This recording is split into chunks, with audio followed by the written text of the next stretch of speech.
Bilangan pasal 11 ayat 1-3. Api Tuhan.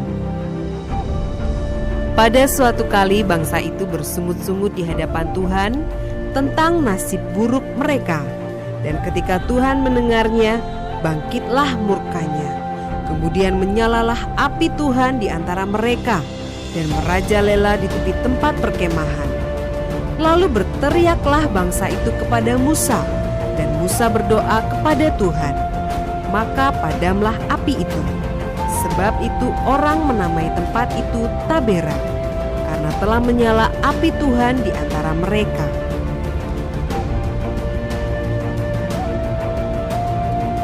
Ayat 4-23. Tuhan berjanji memberi daging. Orang-orang bajingan yang ada di antara mereka kemasukan nafsu rakus, dan orang Israel pun menangislah pula serta berkata, "Siapakah yang akan memberi kita makan daging? Kita teringat kepada ikan yang kita makan di Mesir dengan tidak bayar apa-apa, kepada mentimun dan semangka, bawang prei, bawang merah, dan bawang putih. Tetapi sekarang kita kurus kering, tidak ada sesuatu apapun kecuali mana ini saja yang kita lihat. Adapun mana itu seperti ketumbar dan kelihatannya seperti damar bedolah." Bangsa itu berlari kian kemari untuk memungutnya, lalu menggilingnya dengan batu kilangan atau menumbuknya dalam lumpang. Mereka memasaknya dalam periuk dan membuatnya menjadi roti bundar. Rasanya seperti rasa panganan yang digoreng. Dan apabila embun turun di tempat perkemahan pada waktu malam, maka turunlah juga mana di situ. Ketika Musa mendengar bangsa itu, yaitu orang-orang dari setiap kaum, menangis di depan pintu kemahnya, bangkitlah murka Tuhan dengan sangat. Dan hal itu dipandang jahat oleh Musa. Lalu berkatalah Musa kepada Tuhan, "Mengapa kau perlakukan hambamu ini dengan buruk? Dan mengapa aku tidak mendapat kasih karunia di matamu, sehingga engkau membebankan kepadaku tanggung jawab atas seluruh bangsa ini? Akukah yang mengandung seluruh bangsa ini? Atau akukah yang melahirkannya? Sehingga engkau berkata kepadaku, pangkulah dia seperti pak pengasuh memangku anak yang menyusu. Berjalan ke tanah yang kau janjikan dengan bersumpah kepada nenek moyangnya. Dari manakah aku mengambil daging untuk diberikan kepada seluruh bangsa ini? Sebab mereka menangis kepadaku dengan berkata, berilah kami daging untuk dimakan. Aku seorang diri tidak dapat memikul tanggung jawab atas seluruh bangsa ini, sebab terlalu berat bagiku. Jika engkau berlaku demikian kepadaku, sebaiknya engkau membunuh aku saja, jika aku mendapat kasih karunia di matamu, supaya aku tidak harus melihat celakaku. Lalu berfirmanlah Tuhan kepada Musa, kumpulkanlah di hadapanku dari antara para tua-tua Israel 70 orang, yang kau ketahui menjadi tua-tua bangsa dan pengatur pasukannya. Kemudian bawalah mereka ke kemah pertemuan, supaya mereka berdiri di sana bersama-sama dengan engkau. Maka aku akan turun dan berbicara dengan engkau di sana. Lalu sebagian dari roh yang hinggap padamu itu akan kuambil dan kutaruh atas mereka. Maka mereka bersama-sama dengan engkau akan memikul tanggung jawab atas bangsa itu. Jadi tidak usah lagi engkau seorang diri memikulnya. Tetapi kepada bangsa itu haruslah kau katakan, kuduskanlah dirimu untuk besok, maka kamu akan makan daging. Sebab kamu telah menangis di hadapan Tuhan dengan berkata, siapakah yang akan memberi kami makan daging? Begitu baik keadaan kita di Mesir, bukan? Tuhan akan memberi kamu daging untuk dimakan. Bukan hanya 1 hari kamu akan memakannya, bukan 2 hari, bukan 5 hari, bukan 10 hari, bukan 20 hari, tetapi genap sebulan lamanya, sampai keluar dari dalam hidungmu dan sampai kamu muak, karena kamu telah menolak Tuhan yang ada di tengah-tengah kamu dan menangis di hadapannya dengan berkata, untuk apakah kita keluar dari Mesir? Tetapi kata Musa, bangsa yang ada bersamaku ini berjumlah 600.000 orang berjalan kaki. Namun engkau berfirman, daging akan kuberikan kepada mereka, dan genap sebulan lamanya mereka akan memakannya. Dapatkah sekian banyak kambing domba dan lembu sapi disembelih bagi mereka, sehingga mereka mendapat cukup? Atau dapatkah ditangkap segala ikan di laut bagi mereka, sehingga mereka mendapat cukup? Tetapi Tuhan menjawab Musa, masakan kuasa Tuhan akan kurang untuk melakukan itu? Sekarang engkau akan melihat apakah firman-Ku terjadi kepadamu atau tidak.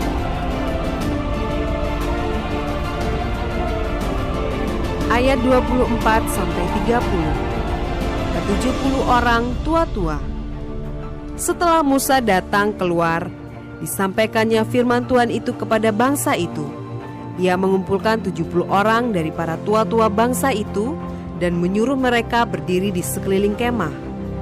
Lalu turunlah Tuhan dalam awan dan berbicara kepada Musa. Kemudian diambilnya sebagian dari roh yang hinggap padanya dan ditaruhnya atas ke-70 tua-tua itu. Ketika roh itu hinggap pada mereka, kepenuhanlah mereka seperti nabi. Tetapi sesudah itu tidak lagi. Masih ada 2 orang tinggal di tempat perkemahan, yang seorang bernama Eldad dan yang lain bernama Medad. Ketika roh itu hinggap pada mereka, mereka itu termasuk orang-orang yang dicatat, tetapi tidak turut pergi ke kemah. Maka kepenuhanlah mereka seperti nabi di tempat perkemahan. Lalu berlarilah seorang muda memberitahukan kepada Musa, Eldad dan Medad kepenuhan seperti nabi di tempat perkemahan. Maka menjawablah Yosua bin Nun, yang sejak mudanya menjadi abdi Musa, Tuanku Musa, cegahlah mereka. Tetapi Musa berkata kepadanya, apakah engkau begitu giat mendukung diriku? Kalau seluruh umat Tuhan menjadi nabi, oleh karena Tuhan memberi rohnya hinggap kepada mereka. Kemudian kembalilah Musa ke tempat perkemahan, dia dan para tua-tua Israel.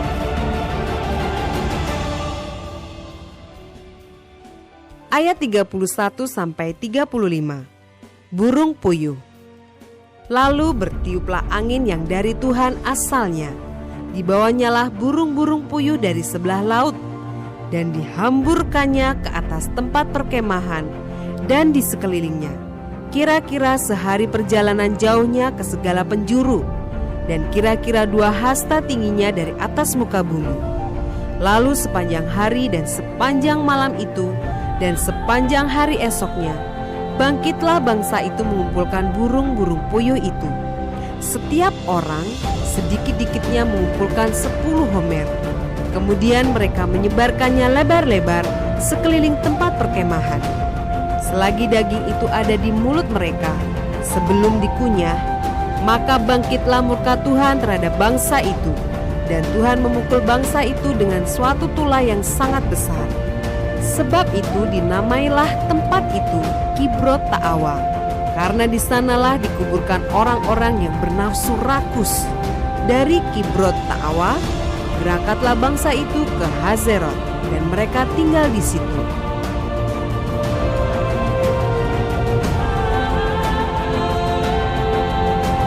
Bilangan pasal 12 ayat 1-16. Pemberontakan Miriam dan Harun. Miriam serta Harun mengatai Musa berkenaan dengan perempuan Kus yang diambilnya, sebab memang ia telah mengambil seorang perempuan Kus. Kata mereka, sungguhkah Tuhan berfirman dengan perantaraan Musa saja? Bukankah dengan perantaraan kita juga ia berfirman? Dan kedengaranlah hal itu kepada Tuhan. Adapun Musa, ialah seorang yang sangat lembut hatinya, lebih dari setiap manusia yang di atas muka bumi.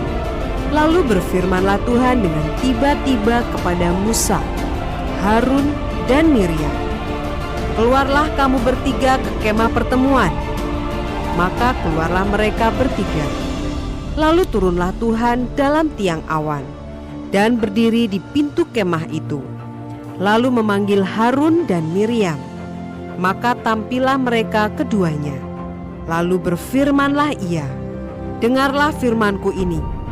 Jika di antara kamu ada seorang nabi, maka aku, Tuhan, menyatakan diriku kepadanya dalam penglihatan. Aku berbicara dengan dia dalam mimpi. Bukan demikian hambaku Musa, seorang yang setia dalam segenap rumahku.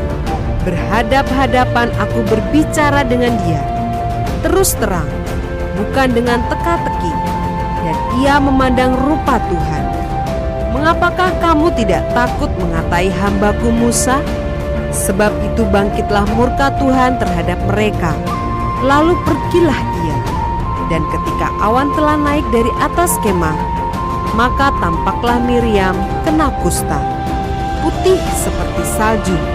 Ketika Harun berpaling kepada Miriam, maka dilihatnya bahwa dia kena kusta. Lalu kata Harun kepada Musa, "Ah Tuanku, janganlah kiranya timpakan kepada kami dosa ini yang kami perbuat dalam kebodohan kami. Janganlah kiranya dibiarkan dia sebagai anak gugur yang pada waktu keluar dari kandungan ibunya sudah setengah busuk dagingnya." Lalu berserulah Musa kepada Tuhan, "Ya Allah, sembuhkanlah kiranya dia." Kemudian berfirmanlah Tuhan kepada Musa, "Sekiranya ayahnya meludahi mukanya, tidakkah ia mendapat malu selama 7 hari? Biarlah dia selama 7 hari dikucilkan keluar tempat perkemahan. Kemudian bolehlah ia diterima kembali." Jadi dikucilkanlah Miriam keluar tempat perkemahan 7 hari lamanya, dan bangsa itu tidak berangkat sebelum Miriam diterima kembali. Kemudian berangkatlah mereka dari Hazerot dan berkemah di padang gurun Paran.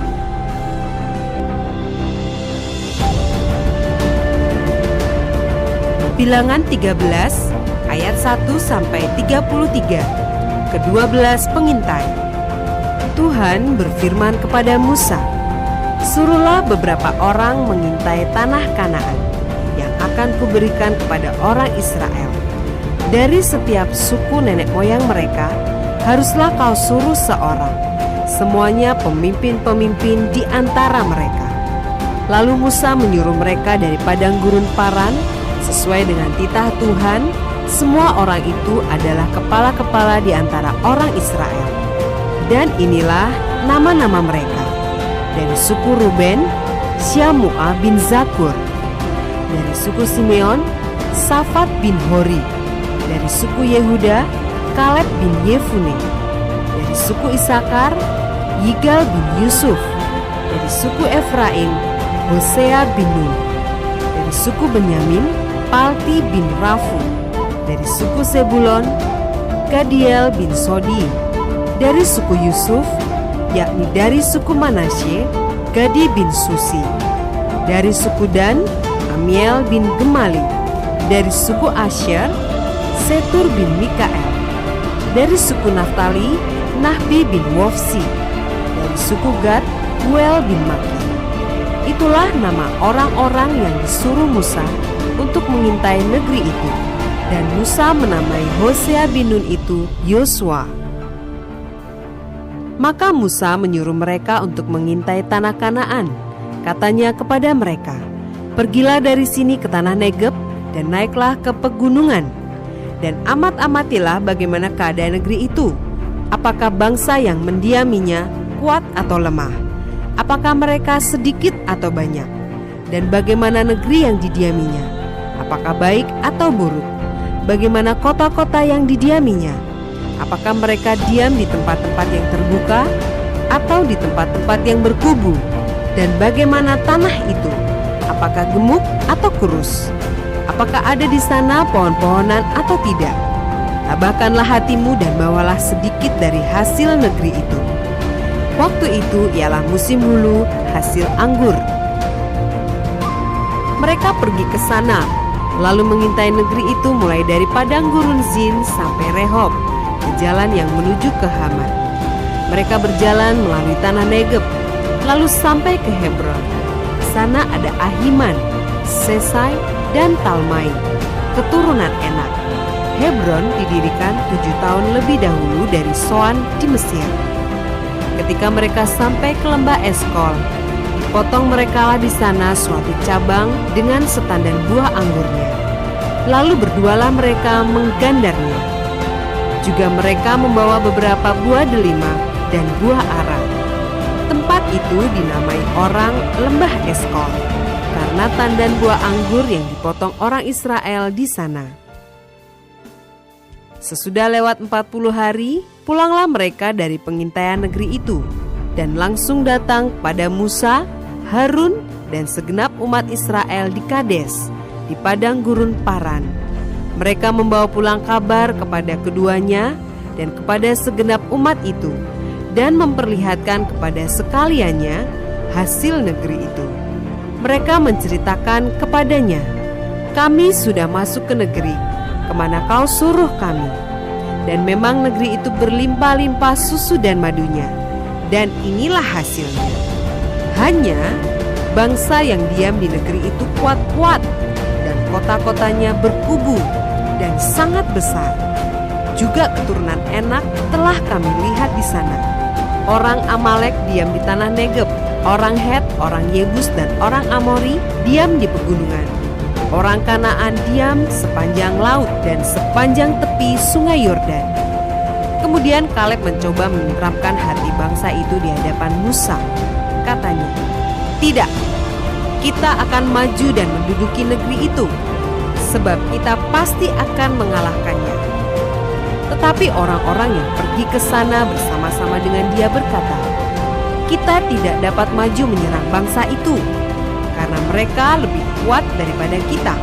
Juga mereka menyampaikan kepada orang Israel kabar busuk tentang negeri yang diintai mereka, dengan berkata, "Negeri yang telah kami lalui untuk diintai adalah suatu negeri yang memakan penduduknya, dan semua orang yang kami lihat di sana adalah orang-orang yang tinggi-tinggi perawakannya. Juga kami lihat di sana orang-orang raksasa, orang Enak yang berasal dari orang-orang raksasa. Dan kami lihat diri kami seperti belalang, dan demikian juga mereka terhadap kami." Bilangan pasal 14 ayat 1-38. Pemberontakan umat Israel. Lalu segenap umat itu mengeluarkan suara nyaring, dan bangsa itu menangis pada malam itu. Bersungut-sungutlah semua orang Israel kepada Musa dan Harun, dan segenap umat itu berkata kepada mereka, "Ah, sekiranya kami mati di tanah Mesir atau di padang gurun ini. Mengapakah Tuhan membawa kami ke negeri ini, supaya kami tewas oleh pedang, dan istri serta anak-anak kami menjadi tawanan? Bukankah lebih baik kami pulang ke Mesir?" Dan mereka berkata seorang kepada yang lain, "Baiklah, kita mengangkat seorang pemimpin, lalu pulang ke Mesir." Lalu sujudlah Musa dan Harun di depan mata seluruh jemaah Israel yang berkumpul di situ. Tetapi Yosua bin Nun dan Kaleb bin Yefune, yang termasuk orang-orang yang telah mengintai negeri itu, mengoyakkan pakaiannya dan berkata kepada segenap umat Israel, "Negeri yang kami lalui untuk diintai itu adalah luar biasa baiknya.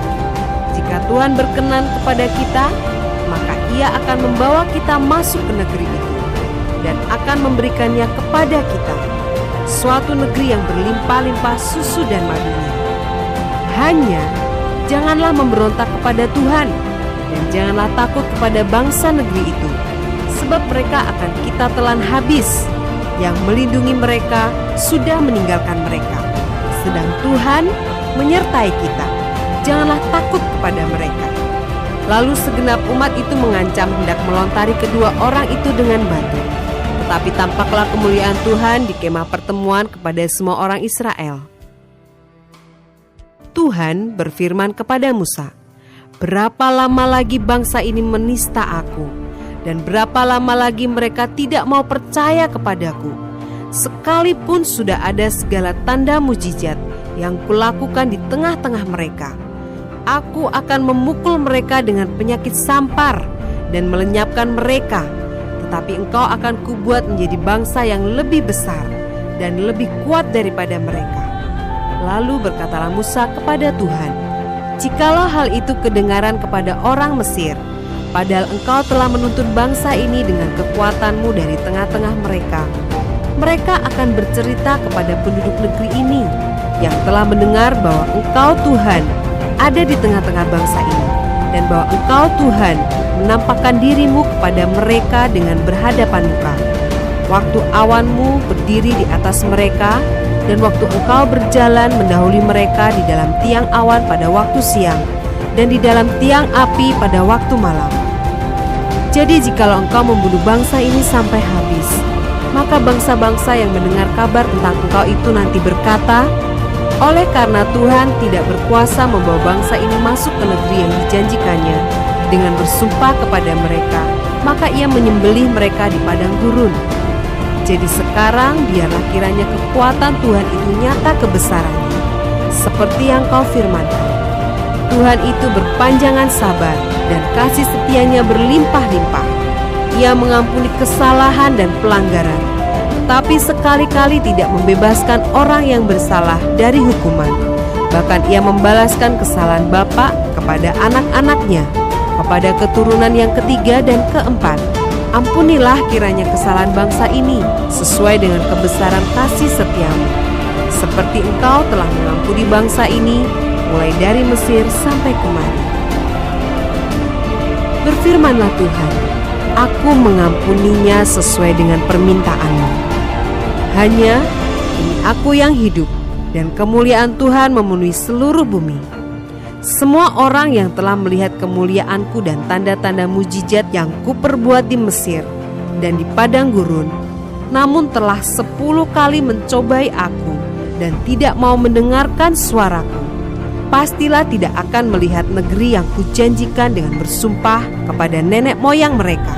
Semua yang menista aku ini tidak akan melihatnya, tetapi hambaku Kaleb, karena lain jiwa yang ada padanya, dan ia mengikut aku dengan sepenuhnya, akan kubawa masuk ke negeri yang telah dimasukinya itu, dan keturunannya akan memilikinya.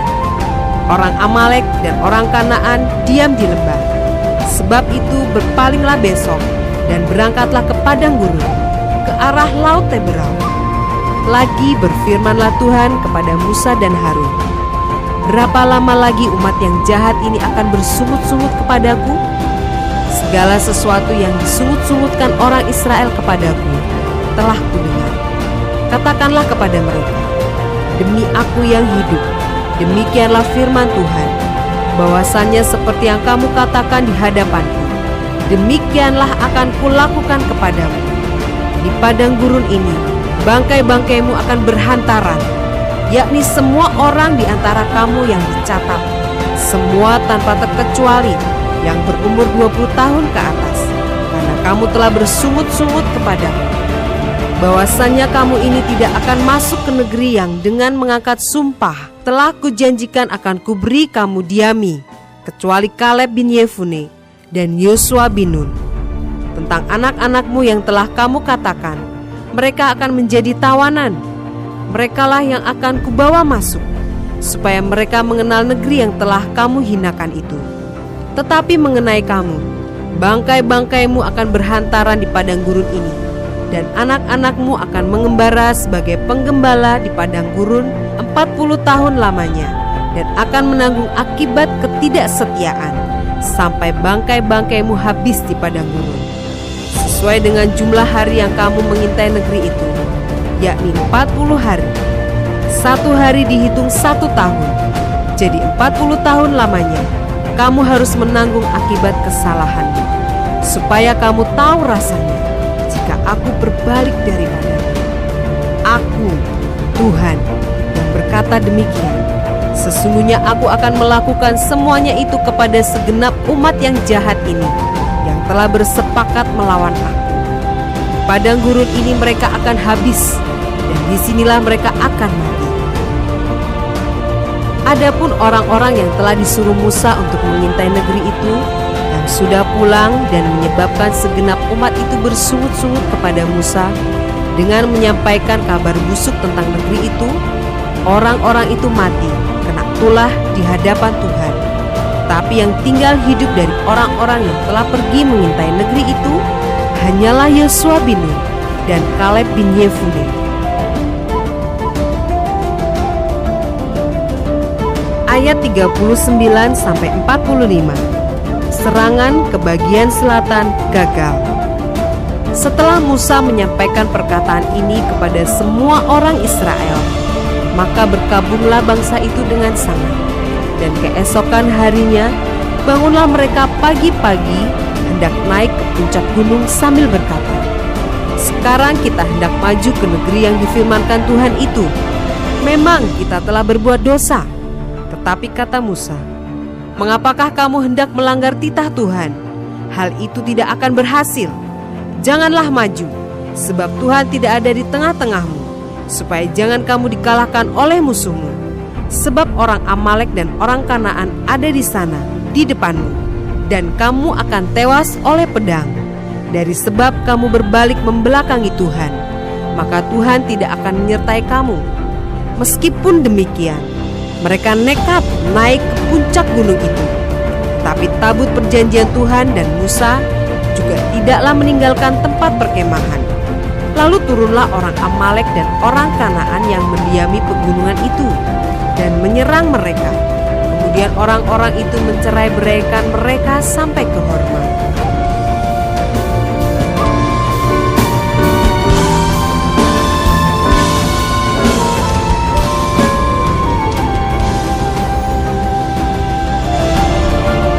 Bilangan pasal 15 ayat 1-21.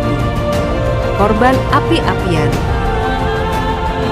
Tuhan berfirman kepada Musa, "Berbicaralah kepada orang Israel dan katakanlah kepada mereka, apabila kamu masuk ke negeri yang akan kuberikan kepadamu menjadi tempat kediamanmu, dan kamu hendak mempersembahkan korban api-apian bagi Tuhan dari lembu sapi atau kambing domba, baik korban bakaran atau korban sembelihan, baik untuk membayar suatu nazar khusus atau sebagai persembahan sukarela atau pada waktu perayaan-perayaanmu, dan dengan demikian menyediakan bau yang menyenangkan bagi Tuhan, maka orang yang persembahkan persembahannya itu kepada Tuhan haruslah mempersembahkan sebagai korban sajian 1/10 eva tepung yang terbaik diolah dengan 1/4 hin minyak. Dan beserta korban bakaran atau korban sembelihan itu, engkau harus juga mempersembahkan 1/4 hin anggur sebagai korban curahan untuk setiap ekor domba yang dipersembahkan. Tetapi jikalau persembahanmu itu seekor domba jantan, engkau harus mempersembahkan sebagai korban sajian 2/10 eva tepung yang terbaik diolah dengan 1/3 hin minyak. Dan sebagai korban curahan haruslah kau persembahkan 1/3 hin anggur menjadi bau yang menyenangkan bagi Tuhan.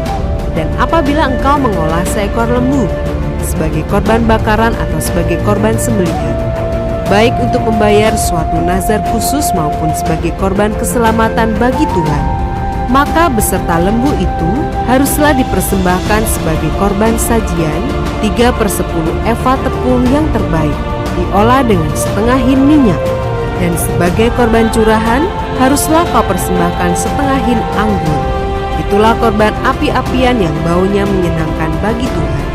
Demikianlah harus diperbuat untuk setiap ekor lembu, dan untuk setiap ekor domba jantan, dan untuk setiap ekor domba atau kambing, berapapun jumlah hewan yang kamu olah. Untuk setiap hewan itu harus kamu perbuat demikian juga. Setiap orang Israel asli haruslah berbuat demikian apabila ia mempersembahkan korban api-apian yang baunya menyenangkan bagi Tuhan. Dan apabila seorang asing telah menetap padamu, atau seorang lain yang tinggal di antara kamu atau di antara keturunanmu kelak hendak mempersembahkan korban api-apian yang baunya menyenangkan bagi Tuhan, maka seperti yang kamu perbuat, demikianlah harus diperbuatnya. Mengenai jemaah itu, haruslah ada satu ketetapan bagi kamu dan bagi orang asing yang tinggal padamu. Itulah suatu ketetapan untuk selama-lamanya bagi kamu turun-temurun. Kamu dan orang asing haruslah sama di hadapan Tuhan. Satu hukum dan satu peraturan berlaku bagi kamu dan bagi orang asing yang tinggal padamu. Lagi berfirmanlah Tuhan kepada Musa, "Berbicaralah kepada orang Israel dan katakanlah kepada mereka, apabila kamu masuk ke negeri kemana kamu akan kubawa, maka apabila kamu makan roti hasil negeri itu, haruslah kamu mempersembahkan persembahan khusus bagi Tuhan. Tepung jelaimu yang mula-mula haruslah kamu persembahkan sebagai persembahan khusus berupa roti bundar, sama seperti persembahan khusus dari hasil tempat pengirikanmu. Demikianlah harus kamu mempersembahkannya. Dari tepung jelaimu yang mula-mula haruslah kamu menyerahkan persembahan khusus kepada Tuhan turun-temurun."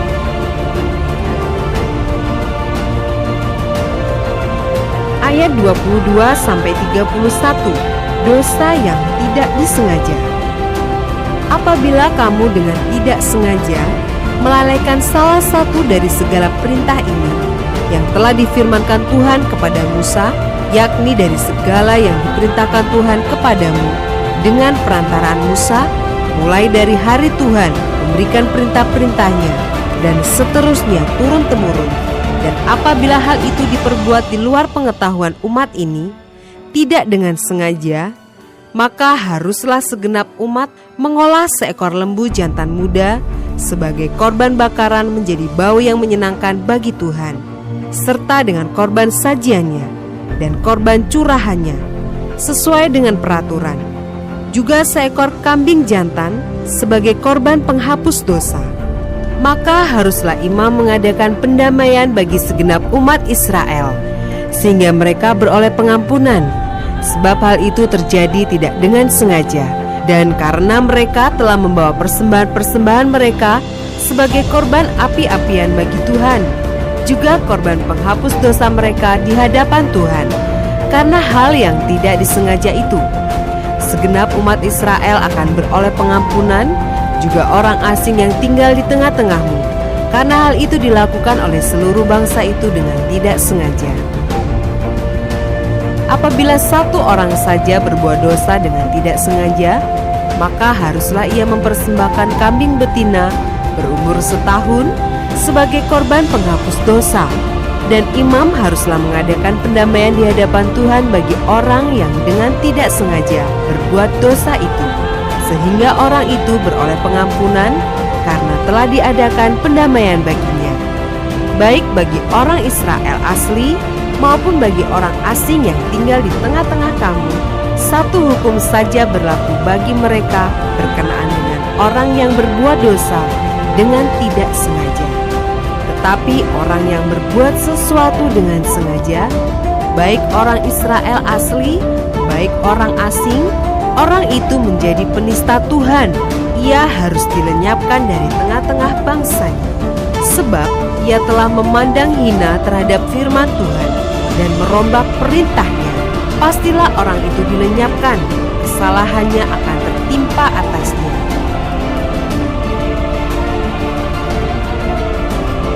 Ayat 32-36, orang yang melanggar peraturan Sabat. Ketika orang Israel ada di padang gurun, didapati merekalah seorang yang mengumpulkan kayu api pada hari Sabat. Lalu orang-orang yang mendapati dia sedang mengumpulkan kayu api itu menghadapkan dia kepada Musa dan Harun dan segenap umat itu.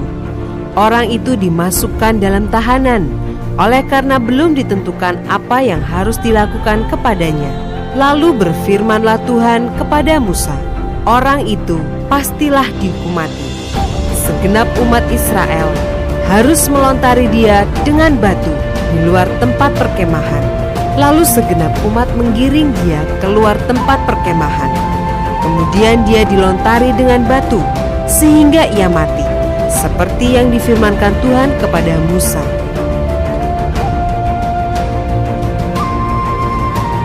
Ayat 37-41, Jumbai peringatan. Tuhan berfirman kepada Musa, "Berbicaralah kepada orang Israel dan katakanlah kepada mereka bahwa mereka harus membuat jumbai-jumbai pada punca baju mereka turun-temurun, dan dalam jumbai-jumbai punca itu haruslah dibubuh benang ungu kebiru-biruan. Maka jumbai itu akan mengingatkan kamu apabila kamu melihatnya kepada segala perintah Tuhan, sehingga kamu melakukannya dan tidak lagi menuruti hatimu atau matamu sendiri, seperti biasa kamu perbuat dalam ketidaksetiaanmu terhadap Tuhan. Maksudnya supaya kamu mengingat dan melakukan segala perintahku dan menjadi kudus bagi Allahmu. Akulah Tuhan Allahmu yang telah membawa kamu keluar dari tanah Mesir, supaya aku menjadi Allah bagimu. Akulah Tuhan Allahmu.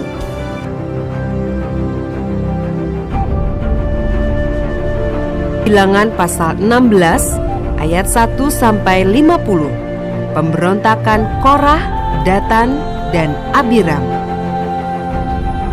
Korah bin Yizar bin Kehat bin Lewi beserta Datan dan Abiram, anak-anak Eliab, dan On bin Pelet, ketiganya orang Ruben, mengajak orang-orang untuk memberontak melawan Musa beserta 250 orang Israel.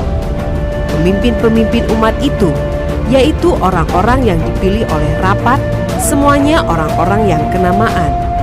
Maka mereka berkumpul mengerumuni Musa dan Harun, serta berkata kepada keduanya, "Sekarang cukuplah itu, segenap umat itu adalah orang-orang kudus, dan Tuhan ada di tengah-tengah mereka. Mengapakah kamu meninggi-ninggikan diri di atas jemaah Tuhan?"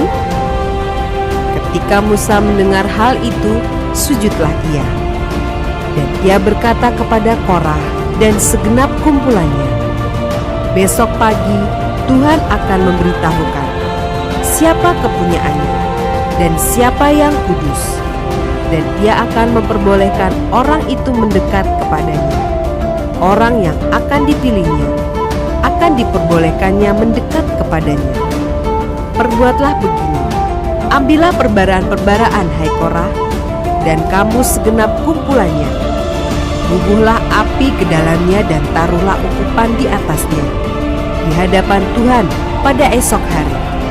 Dan orang yang akan dipilih Tuhan, dialah yang kudus. Cukuplah itu, hai orang-orang Lewi."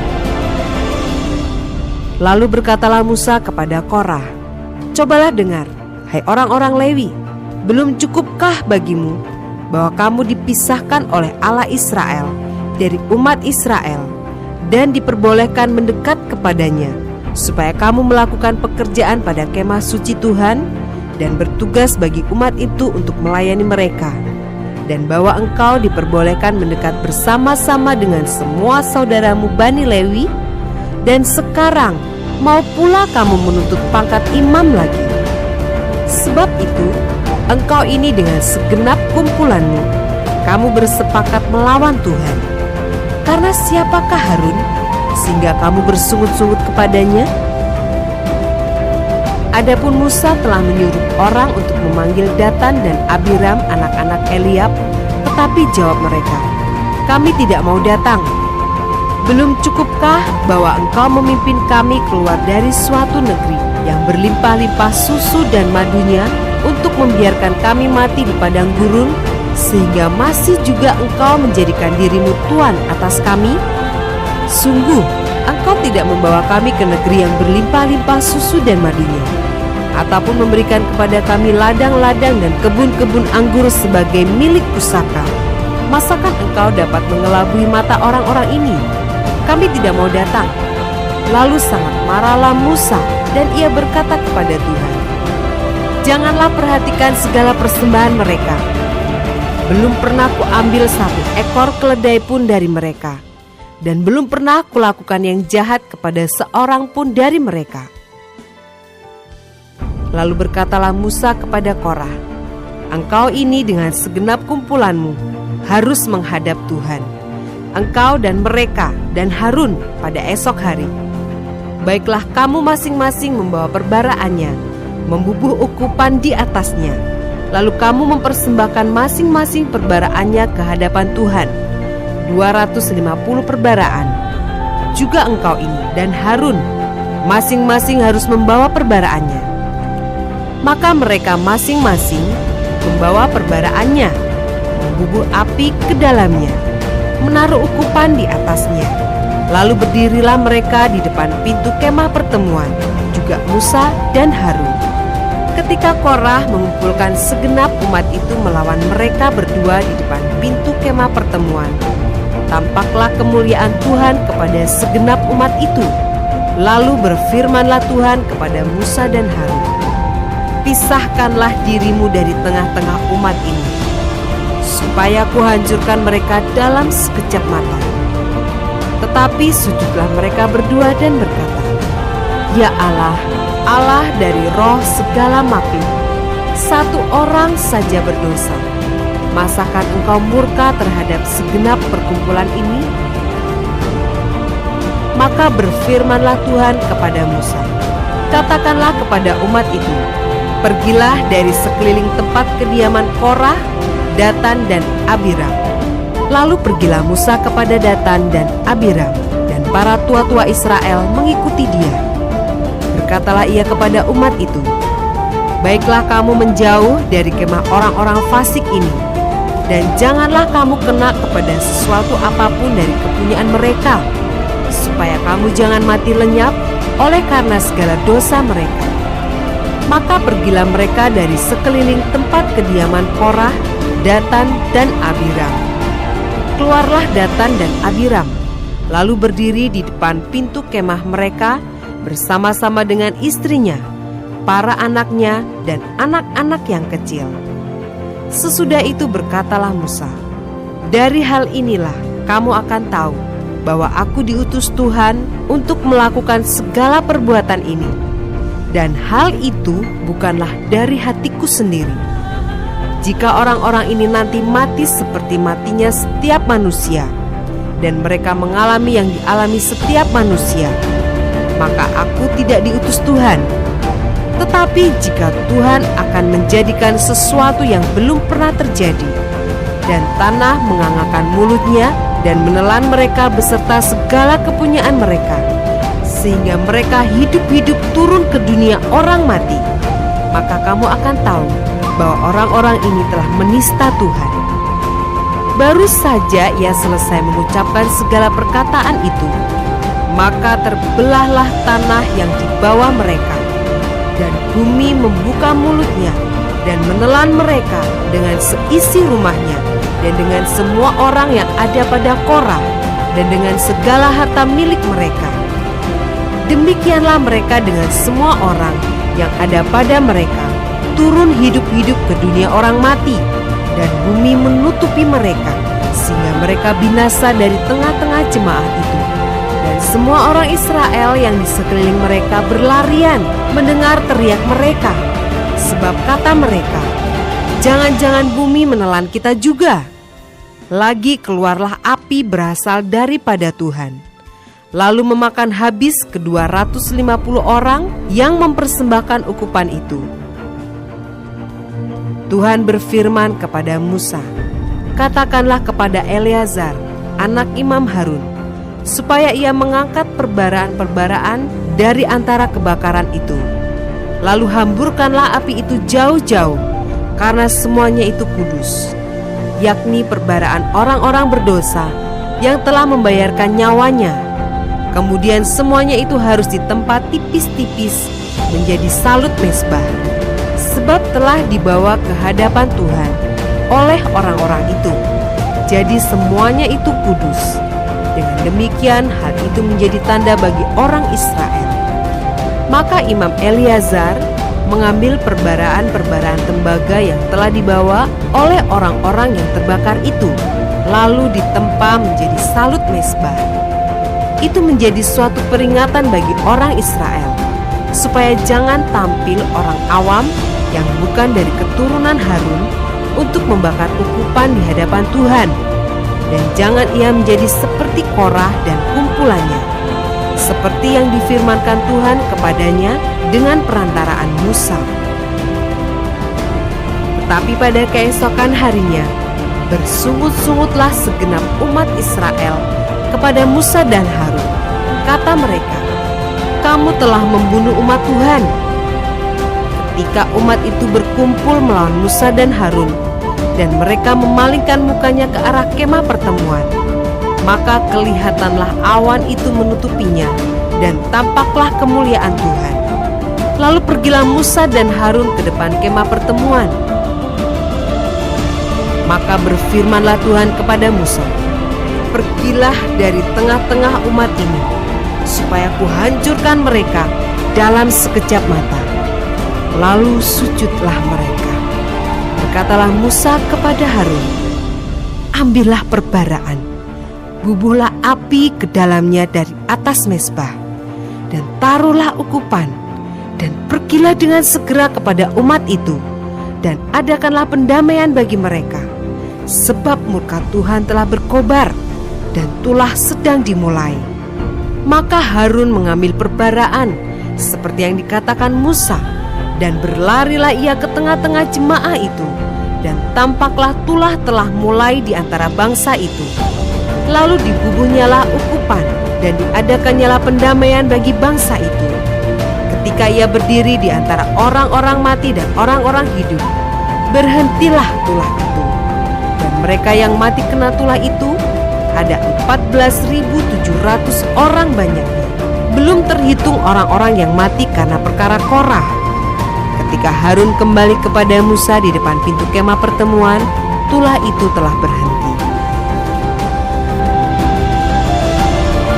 Bilangan pasal 17 ayat 1-13. Tongkat Harun berbunga. Tuhan berfirman kepada Musa, "Katakanlah kepada orang Israel dan suruhlah mereka memberikan kepadamu satu tongkat untuk setiap suku. Semua pemimpin mereka harus memberikannya, suku demi suku, seluruhnya 12 tongkat. Lalu tuliskanlah nama setiap pemimpin pada tongkatnya. Pada tongkat Lewi harus kau tuliskan nama Harun. Bagi setiap kepala suku harus ada satu tongkat. Kemudian haruslah kau letakkan semuanya itu di dalam kemah pertemuan di hadapan tabut hukum, tempat aku biasa bertemu dengan kamu. Dan orang yang kupilih, tongkat orang itulah akan bertunas. Demikianlah aku hendak meredakan sungut-sungut yang diucapkan mereka kepada kamu, sehingga tidak usah kudengar lagi." Setelah Musa berbicara kepada orang Israel, maka semua pemimpin mereka memberikan kepadanya satu tongkat dari setiap pemimpin, menurut suku-suku mereka, 12 tongkat. Dan tongkat Harun ada di antara tongkat-tongkat itu. Musa meletakkan tongkat-tongkat itu di hadapan Tuhan dalam kemah hukum Allah.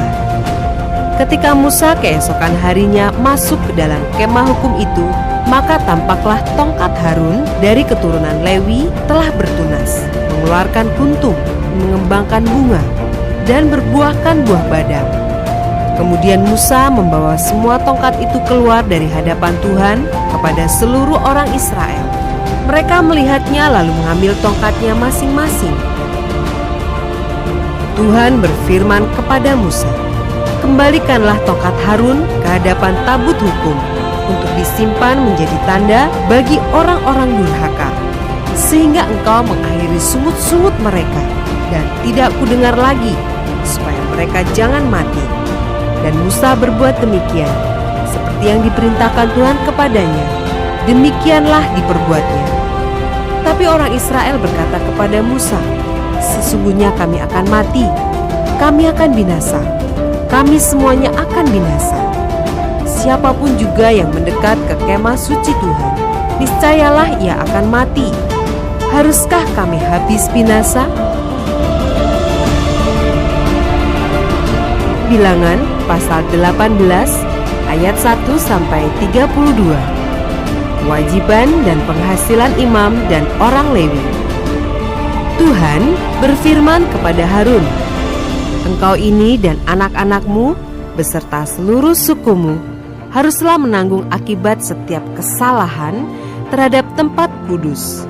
Sedang hanya engkau beserta anak-anakmu lah yang harus menanggung akibat setiap kesalahan yang dilakukan dalam jabatanmu sebagai imam. Suruhlah juga saudara-saudaramu, suku Lewi, suku bapa leluhurmu, mendekat bersama-sama dengan engkau, supaya mereka menggabungkan diri kepadamu dan melayani engkau, apabila engkau ini beserta anak-anakmu ada di depan kemah hukum. Mereka harus melakukan kewajiban mereka kepadamu dan kewajiban mereka mengenai kemah seluruhnya.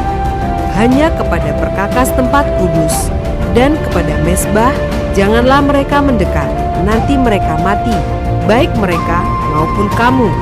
Mereka harus menggabungkan diri kepadamu dan melakukan kewajiban mereka mengenai kemah pertemuan sesuai dengan segala pekerjaan pada kemah itu. Tapi orang awam jangan mendekat kepadamu. Dan kamu ini haruslah melakukan kewajibanmu mengenai tempat kudus dan kewajibanmu mengenai mezbah, supaya orang Israel jangan lagi tertimpa oleh murka.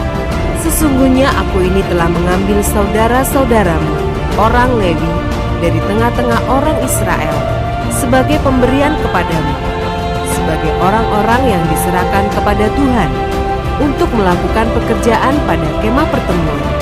Tapi engkau ini beserta anak-anakmu harus memegang jabatanmu sebagai imam dalam segala hal yang berkenaan dengan mezbah dan dengan segala sesuatu yang ada di belakang tabir, dan kamu harus mengerjakannya.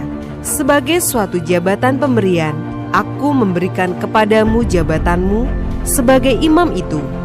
Tapi orang awam yang mendekat harus dihukum mati. Lagi berfirmanlah Tuhan kepada Harun, sesungguhnya aku ini telah menyerahkan kepadamu pemeliharaan persembahan-persembahan khusus yang kepadaku. Semua persembahan kudus orang Israel kuberikan kepadamu dan kepada anak-anakmu sebagai bagianmu. Itulah suatu ketetapan untuk selama-lamanya. Inilah bagianmu dari segala persembahan-persembahan yang maha kudus itu, yaitu dari bagian yang tidak harus dibakar. Segala persembahan mereka yang berupa korban sajian, korban penghapus dosa, dan korban penebus salah, yang dibayar mereka kepadaku, itulah bagian maha kudus yang menjadi bagianmu dan bagian anak-anakmu. Sebagai bagian maha kudus, haruslah kamu memakannya. Semua orang laki-laki boleh memakannya. Haruslah itu bagian kudus bagimu. Dan ini pun adalah bagianmu, persembahan khusus dari pemberian mereka yang lain, termasuk segala persembahan unjukan orang Israel. Semuanya itu kuberikan kepadamu dan kepada anak-anakmu laki-laki dan perempuan bersama-sama dengan engkau. Itulah suatu ketetapan untuk selama-lamanya. Setiap orang yang tahir dari seisi rumahmu boleh memakannya. Segala yang terbaik dari minyak dan segala yang terbaik dari anggur dan dari gandum, yakni yang sebagai hasil pertamanya dipersembahkan mereka kepada Tuhan, aku berikan kepadamu. Hulu hasil dari segala yang tumbuh di tanahnya yang dipersembahkan mereka kepada Tuhan adalah juga bagianmu. Setiap orang yang tahir dari seisi rumahmu boleh memakannya. Semua yang dikhususkan bagi Tuhan di antara orang Israel menjadi bagianmu. Semua yang terdahulu lahir dari kandungan segala yang hidup yang dipersembahkan mereka kepada Tuhan, baik dari manusia maupun dari binatang, adalah bagianmu. Hanya haruslah kamu menebus anak sulung manusia, juga anak sulung binatang yang najis haruslah kamu tebus. Mengenai uang tebusannya, dari sejak berumur 1 bulan, haruslah kau tebus menurut nilainya, yakni 5 sikal perak ditimbang menurut sikal kudus. Sikal ini 20 gera beratnya. Tetapi anak sulung lembu, domba atau kambing, janganlah kau tebus. Semuanya itu kudus. Darahnya haruslah kau siramkan pada mezbah, dan lemaknya kau bakar sebagai korban api-apian, menjadi bau yang menyenangkan bagi Tuhan. Tapi dagingnya adalah bagianmu, sama seperti dada persembahan dan paha kanan. Segala persembahan khusus, yakni persembahan kudus yang dipersembahkan orang Israel kepada Tuhan, aku berikan kepadamu dan kepada anak-anakmu laki-laki dan perempuan bersama-sama dengan engkau. Itulah suatu ketetapan untuk selama-lamanya. Itulah suatu perjanjian garam untuk selama-lamanya di hadapan Tuhan bagimu serta bagi keturunanmu. Tuhan berfirman kepada Harun, di negeri mereka engkau tidak akan mendapat milik pusaka dan tipu tidak akan beroleh bagian di tengah-tengah mereka.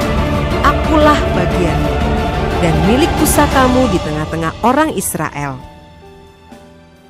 Mengenai Bani Lewi, sesungguhnya aku berikan kepada mereka segala persembahan persepuluhan di antara orang Israel sebagai milik pusakanya, untuk membalas pekerjaan yang dilakukan mereka, pekerjaan pada kemah pertemuan. Maka janganlah lagi orang Israel mendekat kepada kemah pertemuan, sehingga mereka mendatangkan dosa kepada dirinya lalu mati. Tapi orang Lewi, merekalah yang harus melakukan pekerjaan pada kemah pertemuan, dan mereka harus menanggung akibat kesalahan mereka. Itulah suatu ketetapan untuk selama-lamanya bagimu turun-temurun. Mereka tidak akan mendapat milik pusaka di tengah-tengah orang Israel. Sebab persembahan persepuluhan yang dipersembahkan orang Israel kepada Tuhan sebagai persembahan khusus, kuberikan kepada orang Lewi sebagai milik pusakanya. Itulah sebabnya aku telah berfirman tentang mereka. Mereka tidak akan mendapat milik pusaka di tengah-tengah orang Israel. Tuhan berfirman kepada Musa, "Lagi haruslah engkau berbicara kepada orang Lewi dan berkata kepada mereka, apabila kamu menerima dari pihak orang Israel persembahan persepuluhan yang kuberikan kepadamu dari pihak mereka sebagai milik pusakamu, maka haruslah kamu mempersembahkan sebagian daripadanya sebagai persembahan khusus kepada Tuhan, yakni persembahan persepuluhanmu dari persembahan persepuluhan itu, dan persembahan itu akan diperhitungkan sebagai persembahan khususmu, sama seperti gandum dari tempat pengirikan dan sama seperti hasil dari tempat pemerasan anggur.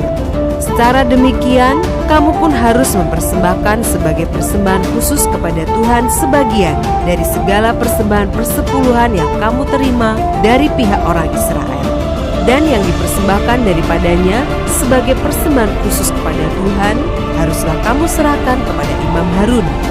Dari segala yang diserahkan kepadamu, yakni dari segala yang terbaik di antaranya, haruslah kamu mempersembahkan seluruh persembahan khusus kepada Tuhan sebagai bagian kudus daripadanya. Lagi haruslah engkau berkata kepada mereka, apabila kamu mengkhususkan yang terbaik daripadanya, maka bagi orang Lewi haruslah hal itu dihitungkan sebagai hasil tempat pengirikan dan hasil tempat pemerasan anggur. Kamu boleh memakannya di setiap tempat, kamu dan seisi rumahmu, sebab upahmu lah itu untuk membalas pekerjaanmu di kemah pertemuan. Dan dalam hal itu kamu tidak akan mendatangkan dosa kepada dirimu, asal kamu mengkhususkan yang terbaik daripadanya. Demikianlah kamu tidak akan melanggar kekudusan persembahan-persembahan kudus orang Israel, dan kamu tidak akan mati.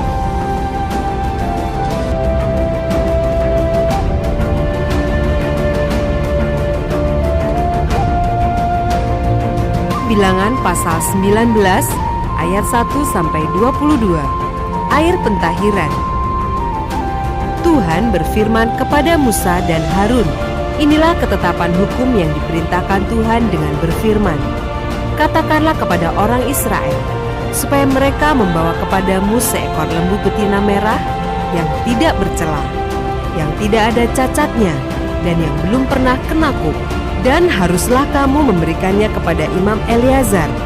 Maka lembu itu harus dibawa keluar tempat perkemahan, lalu disembelih di depan imam. Kemudian Imam Eleazar harus mengambil dengan jarinya sedikit dari darah lembu itu.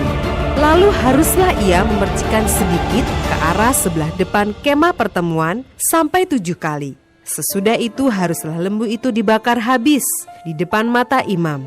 Kulitnya, dagingnya, dan darahnya haruslah dibakar habis bersama-sama dengan kotorannya.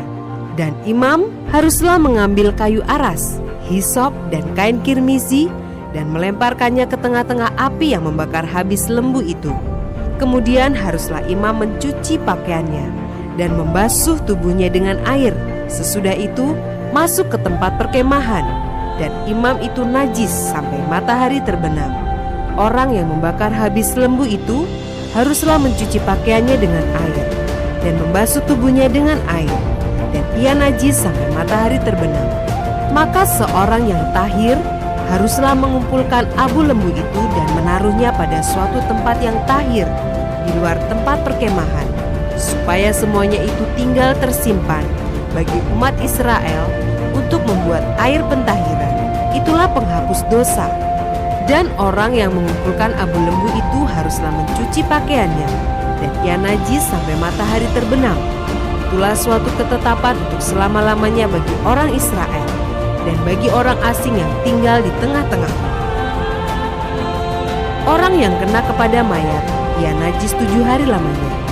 Ia harus menghapus dosa dari dirinya dengan air itu pada hari yang ketiga, dan pada hari yang ketujuh ia tahir. Tetapi jika pada hari yang ketiga ia tidak menghapus dosa dari dirinya, maka tidaklah ia tahir pada hari yang ketujuh. Setiap orang yang kena kepada mayat, yaitu tubuh manusia yang telah mati, dan tidak menghapus dosa dari dirinya, ia menajiskan kemah suci Tuhan, dan orang itu haruslah dilenyapkan dari Israel, karena air pentahiran tidak disiramkan kepadanya. Maka ia najis, kenajisannya masih melekat padanya. Inilah hukumnya apabila seseorang mati dalam suatu kemah. Setiap orang yang masuk ke dalam kemah itu dan segala yang di dalam kemah itu najis 7 hari lamanya. Setiap bejana yang terbuka yang tidak ada kain penutup terikat di atasnya adalah najis. Juga setiap orang yang di padang yang kena kepada seorang yang mati terbunuh oleh pedang, atau kepada mayat, atau kepada tulang-tulang seorang manusia, atau kepada kubur, orang itu najis 7 hari lamanya. Bagi orang yang najis haruslah diambil sedikit abu dari korban penghapus dosa yang dibakar habis. Lalu di dalam bejana abu itu dibubui air mengalir. Kemudian seorang yang tahir haruslah mengambil hisop, mencelupkannya ke dalam air itu dan memercikkannya ke atas kemah, dan ke atas segala bejana, dan ke atas orang-orang yang ada di sana, dan ke atas orang yang telah kena kepada tulang-tulang, atau kepada orang yang mati terbunuh, atau kepada mayat, atau kepada kubur itu. Orang yang tahir itu haruslah memercik kepada orang yang najis itu pada hari yang ketiga dan pada hari yang ketujuh. Dan pada hari yang ketujuh itu haruslah ia menghapus dosa orang itu. Dan orang yang najis itu haruslah mencuci pakaiannya dan membasuh badannya dengan air. Lalu ia tahir pada waktu matahari terbenam. Tetapi orang yang telah najis dan tidak menghapus dosa dari dirinya, orang itu harus dilenyapkan dari tengah-tengah jemaah itu, karena ia telah menajiskan tempat kudus Tuhan. Air pentahiran tidak ada disiramkan kepadanya, jadi ia tetap najis. Itulah yang harus menjadi ketetapan bagi mereka untuk selama-lamanya. Orang yang menyiramkan air penyuci itu, ia harus mencuci pakaiannya, dan orang yang kena kepada air penyuci itu, ia menjadi najis sampai matahari terbenam. Segala yang diraba orang yang najis itu menjadi najis, dan orang yang kena kepadanya menjadi najis juga sampai matahari terbenam.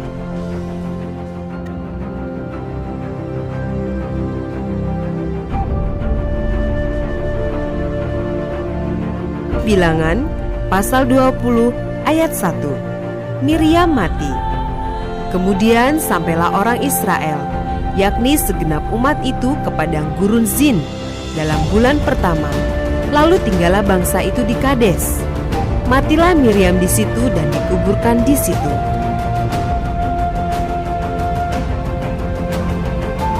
Ayat 2-13. Dosa Musa dan Harun.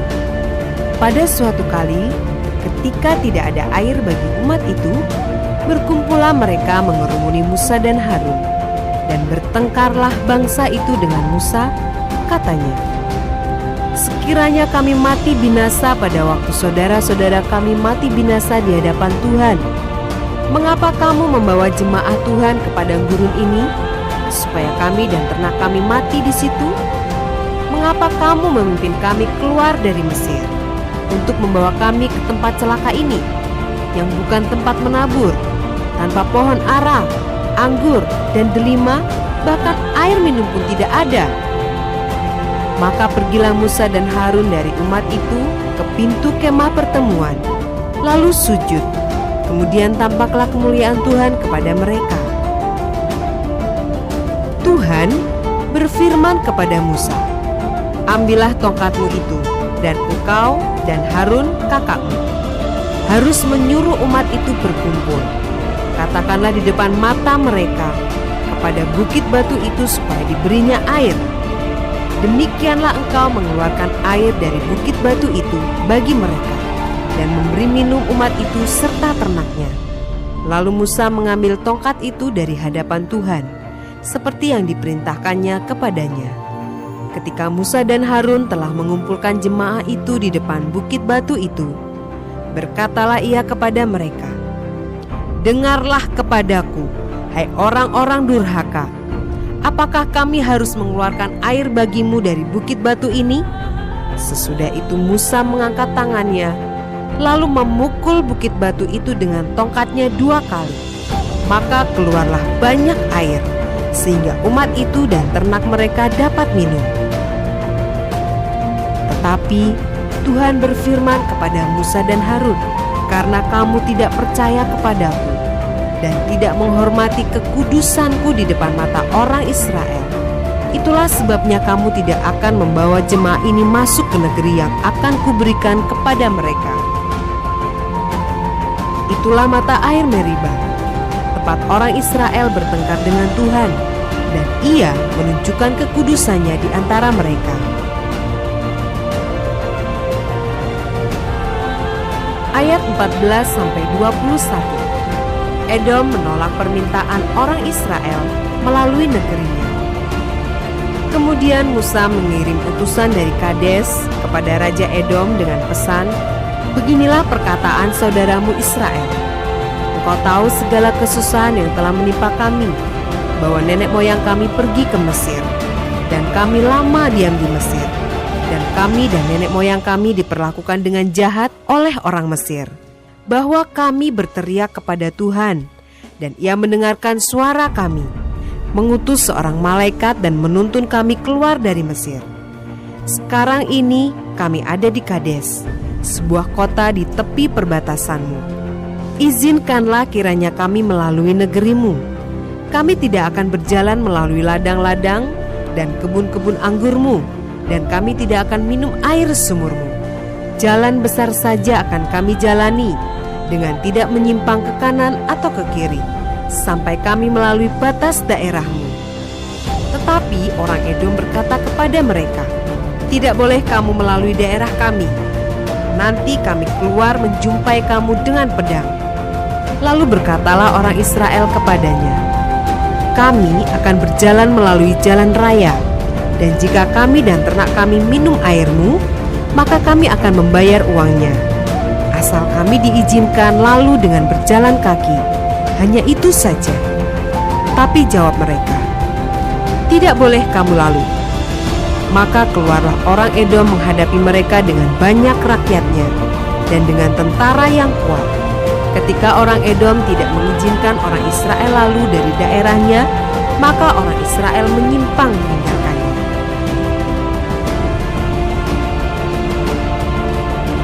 Ayat 22-29. Harun mati. Setelah mereka berangkat dari Kades, sampailah segenap umat Israel ke Gunung Hor.